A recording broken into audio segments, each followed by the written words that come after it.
All right, here we are.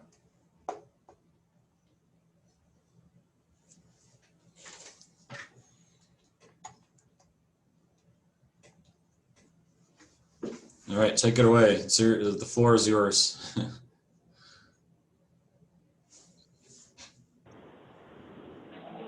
I was wondering if we could talk about 2B a bit. Okay, let me open up.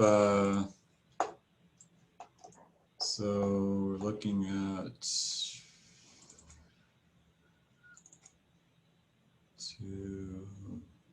on homework 3. Got to be careful not to double click on the homework 3 solutions or 2B. Yes, and specifically, I'm wondering if we have to have 2 lines or 2 rows of an L matrix. Since there's 3 groups, I was thinking we needed 2 tests, but I might just be on the wrong track.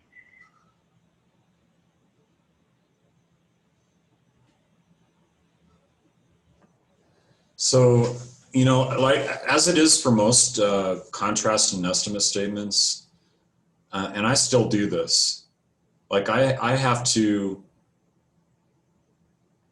think about the pieces that are going into it. And so first think about linear trend for one group. Okay, so we have 3 groups, right? 3 groups.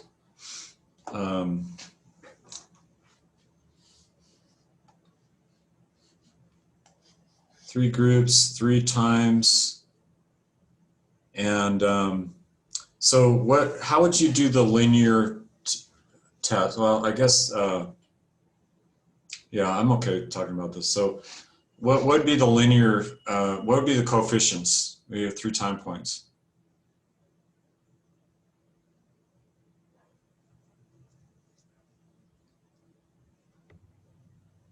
We talked about 4, right? For 4 time points, we do the -3, -1, 1, 3, right? For 3 times,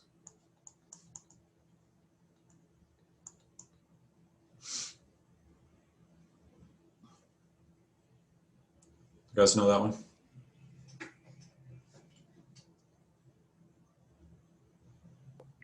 Is it just -1, 0, 1?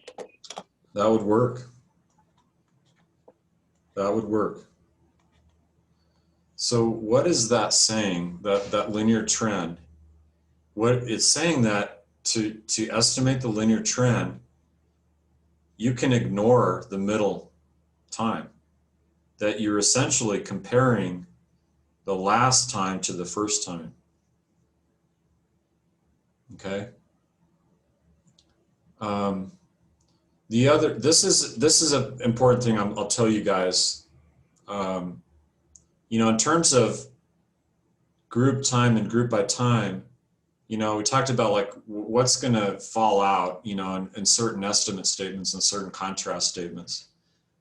Which ones are going to remain for the linear trend test? And one thing to keep in mind is this is a lot like just comparing the last time to the first time for a group, right? And so if you think about the group effects, the group by time, and the time effects, which one is going to remain in your estimate statement? Now we're just doing the linear trend for one group. Would it just be the interaction then? Yes, it would just be the interaction. And a lot of people, like, you know, I've asked for linear trend tests and stuff, and they'll have the group piece, you know, identify it's the first group. Well, the thing is, in your trend test, you're taking a difference between 2 time points, essentially in this case, right? And it generalizes to the other cases as well if you have more time points. But that group piece is actually going to fall out, and so the only thing that you're going to be left with is the group by time. Okay. Now, when you compare, you're going to compare this to another group. Okay, and this is where I'm not gonna finish this part for you, but that's for one group, right? And so this is only going to be this is only going to come up in the group by time piece. But you can get a numerical value. You know, the thing I think the way to think about it is, can you get can you estimate a quantity for the thing that I'm asking you about? And the answer would be yes, because you can estimate a linear trend. You can actually get a linear trend quantity for one group. And then you can also get it for the other group, right? And then you can take the difference.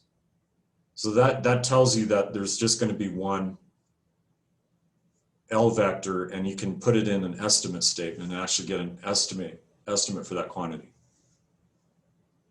and do a test for it. So you don't need multiple rows. You don't need to do a contrast statement. It's something you can get.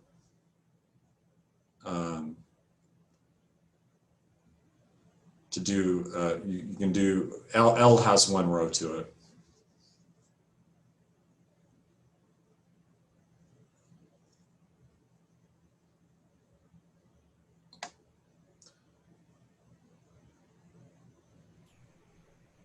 There's a couple ways that you can do H, like if you use R or if you use ProcIML, the way that you calculate H is actually based, if you use the GINV function, G inverse function, that uses the Moore-Penrose inverse. And that's not equivalent to setting any level to 0, okay? But it works, and that's a way that you can do it. You can also do, you know, if you do like Sassus G inverse, that's equivalent to setting the highest level to 0. And then if you use R's approach, it's equivalent to setting the first level to 0 of a factor. But the results that you get at the end will be the same, whichever way you do it. Somebody was starting to say something there. Yeah, I was going to ask for clarification on C of this question.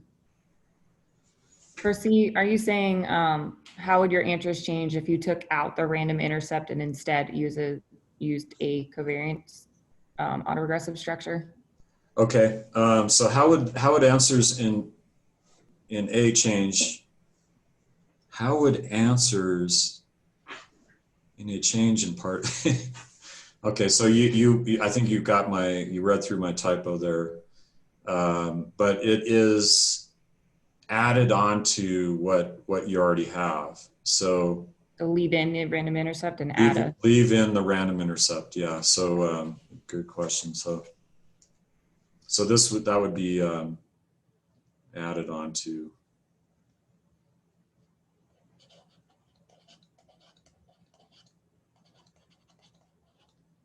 Added on to model A.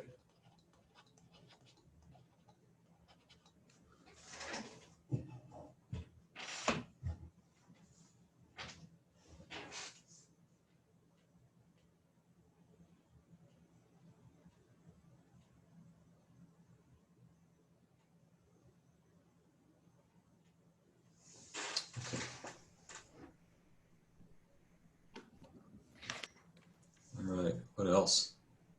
I have a question about 1A. Doesn't matter how you parameterize your model. So I parameterize my model so that my model only has the groups and the interaction. So just the interaction terms for each group and every time point, which makes it easier to form my contrast. I'm sorry, say that again. So I parameterize my model so that the only parameters in my model are the interaction terms. So all the groups multiplied by all the time points. So in effect, you've written a means model. Is that what you're saying? Yes, but I do not have the main effects, nor do I have the intercept, which makes it easier for me to write my contrast statement. I'm okay with that as long as you get the the right answer. So the problem is that the denominator's degrees of freedom is different than what SAS gives. So SAS is giving 19 denominators degrees of freedom, but I get 73. And so there's a Okay. difference. There's a difference there. And the way that I calculate the denominator's degrees of freedom is the number of observations minus 1, minus the number of parameters minus 1, minus the number of subjects minus 1, which is how we learned to do it in 6612. Okay. Yeah, so that brings up a good point. Like, you know, the thing that we talked about degrees of freedom methods today, and the fact that really there's not necessarily one right answer for degrees of freedom. So in that vein, you know, it's possible that you could have another degrees of freedom value that would be okay. But I think that the important thing is that, like, you don't, like, if you're to use the residual degrees of freedom or something that's clearly not right, I would probably count off of that. If it's a value that's the same as any of the common approaches that would be used, then I would accept that. But you're saying it's, you know, the difference between 19 and 73. 73 is pretty big, Mm-hmm. right? Let me pull up real quick because I actually have, this is the beta carotene data, and I actually have Are you saying that yours was the 73 or the 19? Mine was a 73. Okay.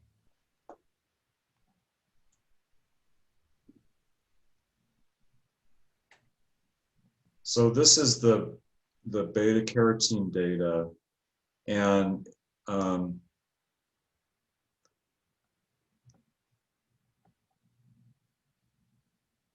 and so we're talking about this test that looks at you comparing the BASF groups.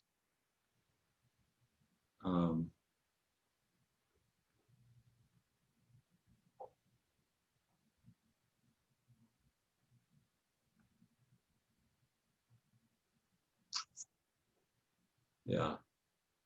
So tell me again. You'll help me by describing how you do this, because then this will help me understand what you learned in 6612. Tell me again how you got that 73. So it's the number of observations minus 1, minus the number of parameters in your model minus 1, minus the number of subjects minus 1.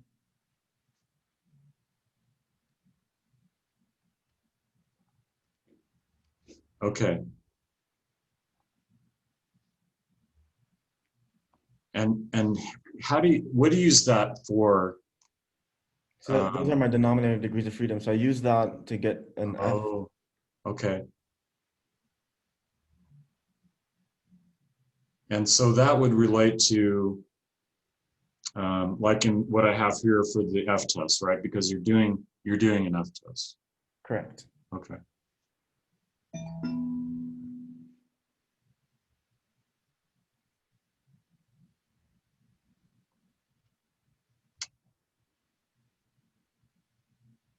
I feel like it's in the ballpark. Like, I think we'd be looking at the group by time type of test here. Mm-hmm. It seems like it's in the ballpark, you know. I think I would, based on what I'm hearing from you, I would give you full credit for that. Okay. You know, because again, there's different ways to get denominator degrees of freedom. That's the way that you learn. And there could be other answers that we get in, like if we use the canned approach, right? And that's something Jan Ron and myself, Jan Ron, you're on, right? I see her picture there. Maybe she's hovering about somewhere. But we need to be careful and give credit for those kinds of variations in degrees of freedom, I think.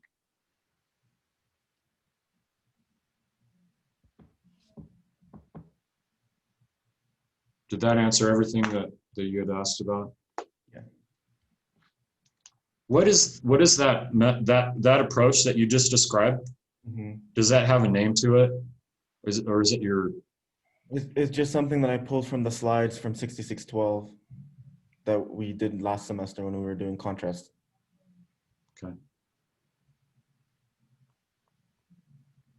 The other thing, you can actually like just enter the denominator degrees of freedom. Like you can Yes, actually enter a value as well. And is that what you did? You calculated and then just entered that value? yes. Okay. Okay, good. What else? Can you talk a little more about what the quiz will be like on Monday? Uh, sure.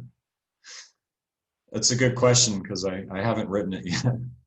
So I commonly, in this class, I commonly will reuse homework questions, like especially if I feel like they're good questions and they've been refined and like, you know, Carrie pointed out that there's some wording that could be ambiguous, and that happens no matter what. With a new question that happens, and so I try to use reuse the homework questions. For the quiz, every single time I write a new quiz. I don't reuse quizzes. And you know, some of the questions may be similar to what I've asked before, but this year's a little bit different because in previous years I only had 2 quizzes. This year I decided to do 3. I decided to. I just felt like since we're not in close contact like we usually are, you know, I felt like having more evaluation might be better. And I don't know if that was a good decision or not, but at any rate, this first quiz will just be over what we call review material, whether it's actually review or not. But the format is typically 3 pages and like a couple questions per page and something that takes you like the regular class time to finish. And let me, just to give you an example, let me see if I can pull something up from the previous year. I have not written it yet though. That's part of why I laughed.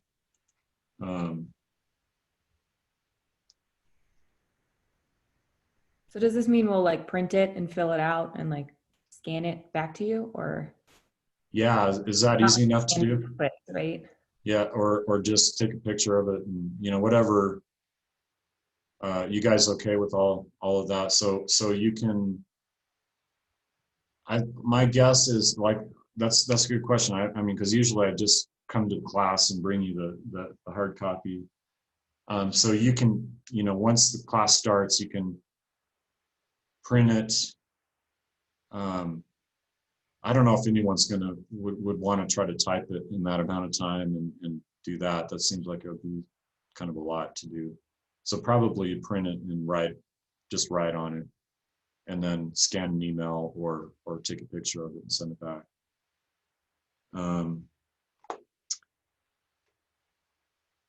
Let's just take a look at a quiz, see what it looks like. So this is what I did last year. So the first question is, we will conduct a study to examine how changes in school start times affect test performances and health outcomes for children. The study will involve measures for 4 consecutive years. The collection in the first year is before school start times change, and then the 3 following measures occur after the change. So this is actually a study that I'm involved in, and so they were looking at how, you know, changing from 7:30 to 8:30 as a start time affected the performance for the kids. And they actually looked at 3 years. So I just added 1 year to it. So you know, this is a common thing where I'll talk about a scenario where you know, a design or potential design, and you guys need to tell me what the, you know, a reasonable model would be for this. So for the measurements taken at the subject level, propose a model that will account for potential correlation within schools, between subjects within schools, as well as accounting for repeated measures over time. And then say, you know, considering time, in this case, considering time as a class variable, write a statistical model at the observation level. And then at the, if you write the model at the school level, what would the form of the pieces be? You know, for X, for beta, for Z and B. So writing out statistical models, understanding, you know, how to write at the observation level, at the subject or the complete data level. That's sort of what this is going through. Do a estimate statement, you know, or a contrast statement. And then last page is just an extension of that. True or false, for a lesson flow rate model, you need to specify one level of each class variable as a reference level. What do you guys think about one? True or false?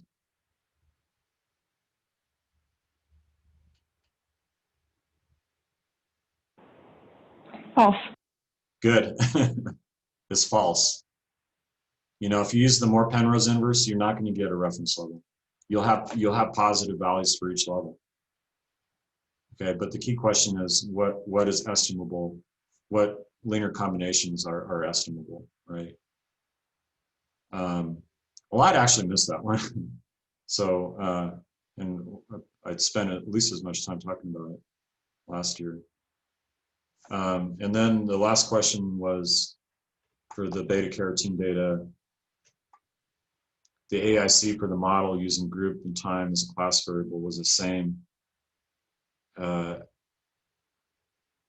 used class, that used group as class and times continuous when up to quartic terms were used. This is actually kind of related to the question you have on the current one. How you saturate the model for the fixed effects when you have group and time as class variables, and plus the interaction.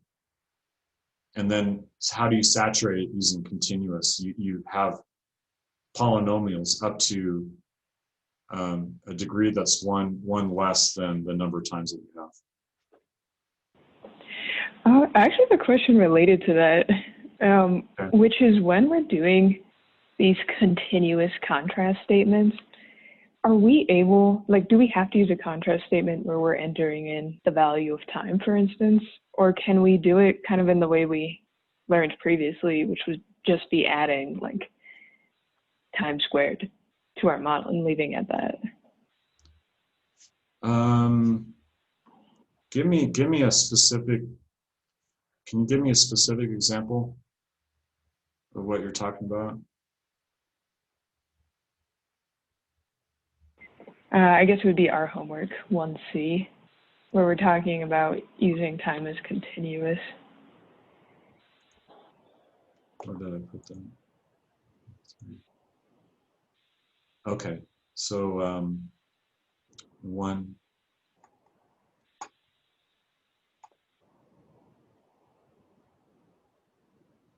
Okay, in 1C, consider the model that uses time as continuous with up to cubic effects plus interaction. How does this model compare with the one that uses time as class? Okay. And sorry, ask your question one more time in this context now.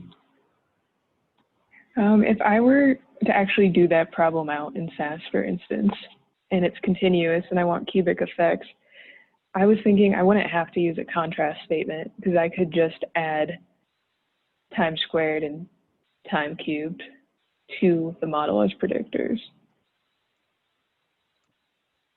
You wouldn't have to do a contrast statement to do what? To do like we did when time was discrete. Oh, I see. So like to be able to find all those interactions. Um,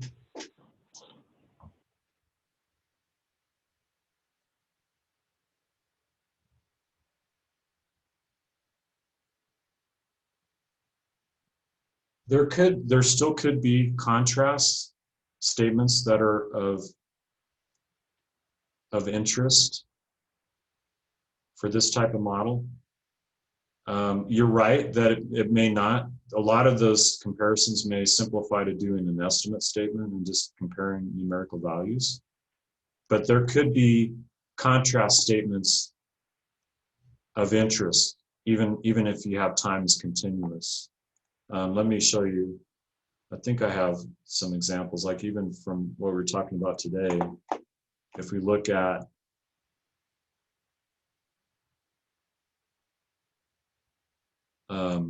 this data set, and this is similar to the Boulder data, because that one we had to up to quadratic continuous time, right? And here we have, instead of time, we're using altitude, but it's the same principle. So when we compare like the interaction test or the curve comparison, we have multiple rows in that, right? Even though altitude is continuous in this case. So there's some general tests of interest. However, you may be right that there may be fewer contrast type of tests that you would be interested in doing when time is continuous, or whatever predictor that you're considering is continuous.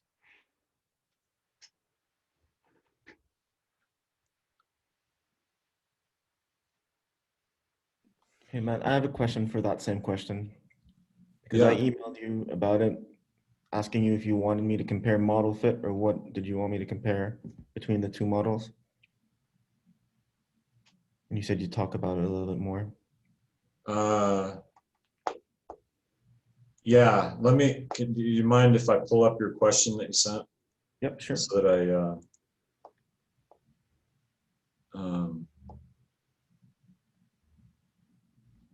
let's see if I hung on to it. I do remember it. Yeah, this one. Mm-hmm. Okay, so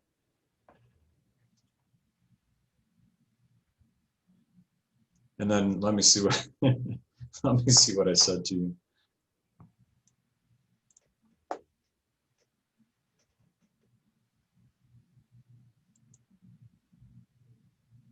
Okay, so here's what I said. Okay, so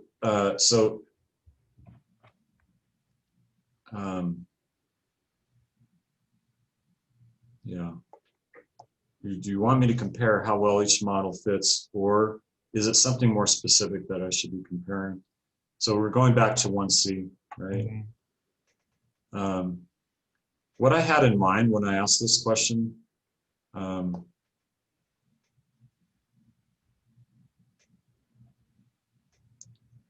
was really what I just brought up when we went over the quiz, is that when you have time as class, right?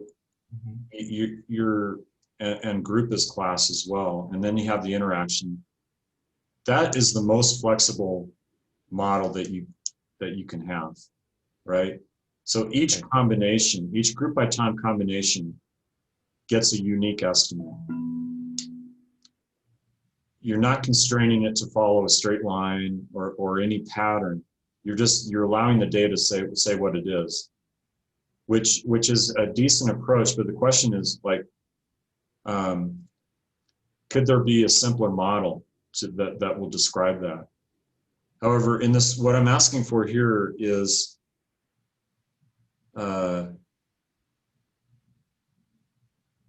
if you add up to cubic effects for time is continuous, and then you have the interactions, and then you compare that to this model that has time as class, I'm really asking a question more about the overall model fit. How does it differ, and what does one give you something different than the other? Right. So it is just the fit that you're looking for. Yeah, the overall fit. So it's not as much about, you know, specific estimate or contrast statements that you would write, but it's about the overall fit Yeah. And then what can you get out of the model? So you actually don't need to fit any models to answer. Like it may help you to fit models if it helps you understand it. But I'm just looking for a paragraph here to describe what's going on. Yeah. Okay.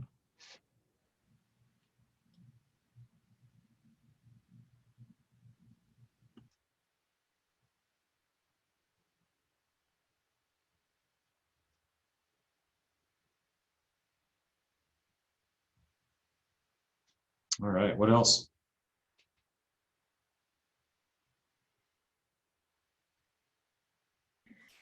If you change the quiz every year, would you be willing to post that quiz so that we could it?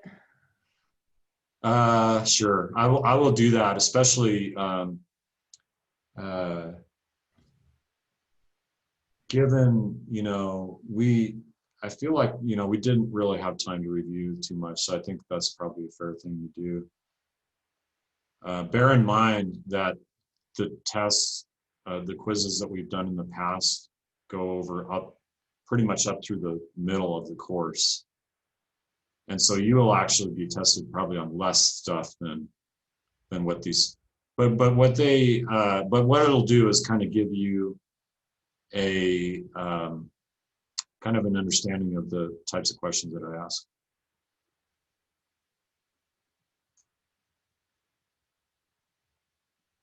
And I still need it, so I need to post. I started to post yesterday. I need to post the solutions for homework 2. And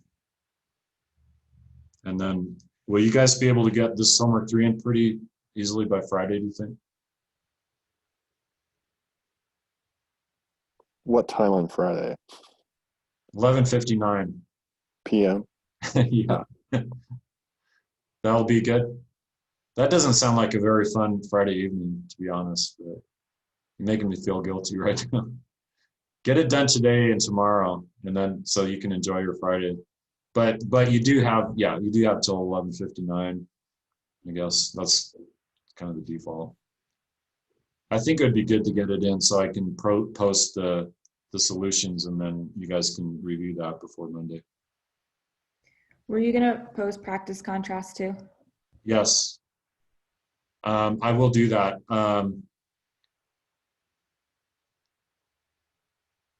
I will do that. I think what I'm going to do is maybe 5 to 10. Like I'll give you some. I'll put some stuff together, and there'll be the type of thing where, like, you don't have to necessarily run the program. Like you can, but you can just. It's more conceptual. Like, how would you write this estimate statement or contrast statement? Like one good example would be, like and I'll probably add this one on. Like if you were to write the treatment group here as a class variable, how would these change? I mean, that'd be one thing I could do. And then there'll be other practice questions that I can add. I'll probably, consider data kind of like the beta carotene data or the dog data, those things, and then just say, how would you do this test or this estimate? I'll try to come up with 5 or 10 like that.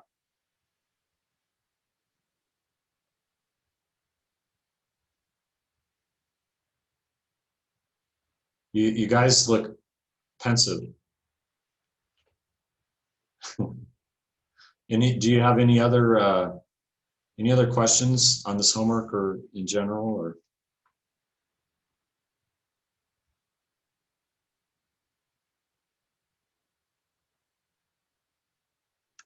I have another question for 1E.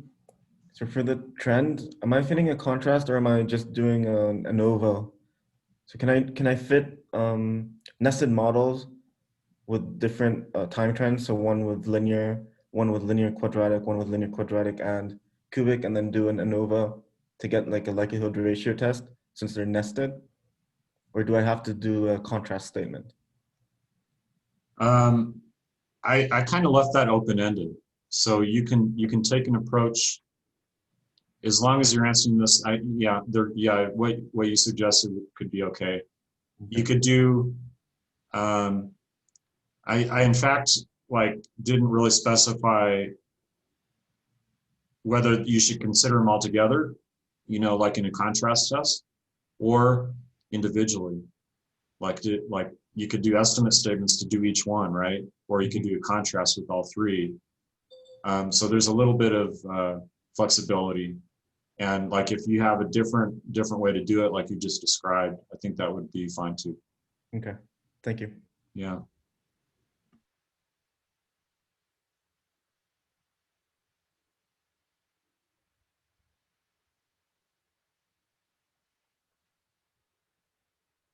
All right. Anything else before we sign off here? So what did I promise you again? I promised you contrast, practice questions, right?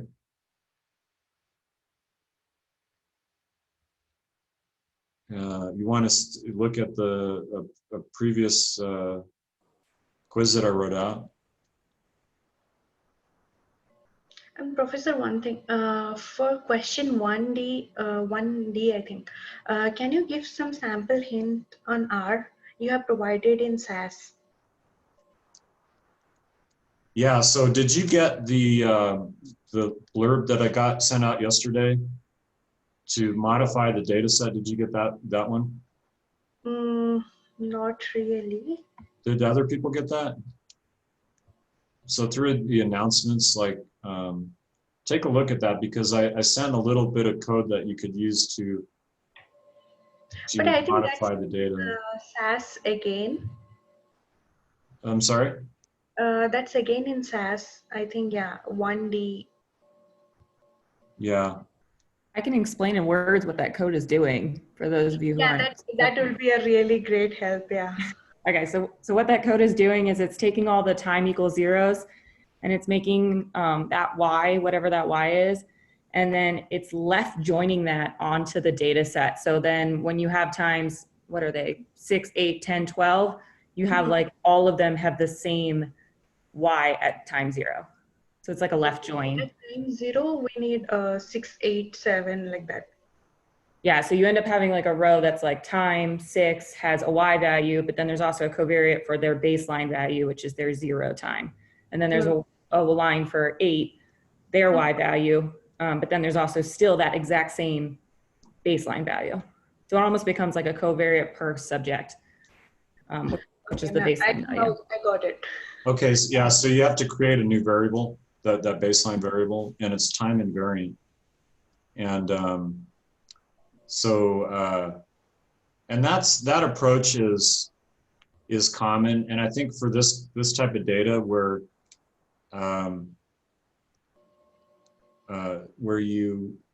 the baseline is clearly different, right? It's so much before the other times, and the other times are equally spaced. So I think doing this approach does kind of make sense. I'm not saying it's necessarily better or worse. It's a different approach than just modeling every time as an outcome value. And that, what one was that? That was part D. Yeah. Again,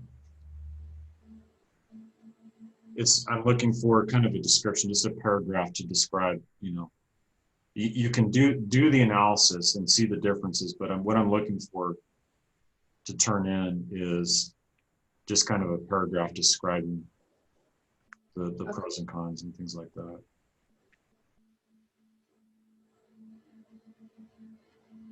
Okay, anything else?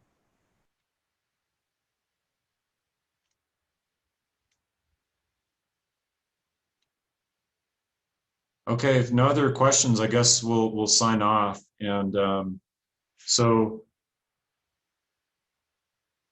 I will get stuff posted by the end of today, and then Saturday, hopefully I'll remember to post. If you don't see anything by like noon Saturday, then feel free to send me an email or something just to remind me.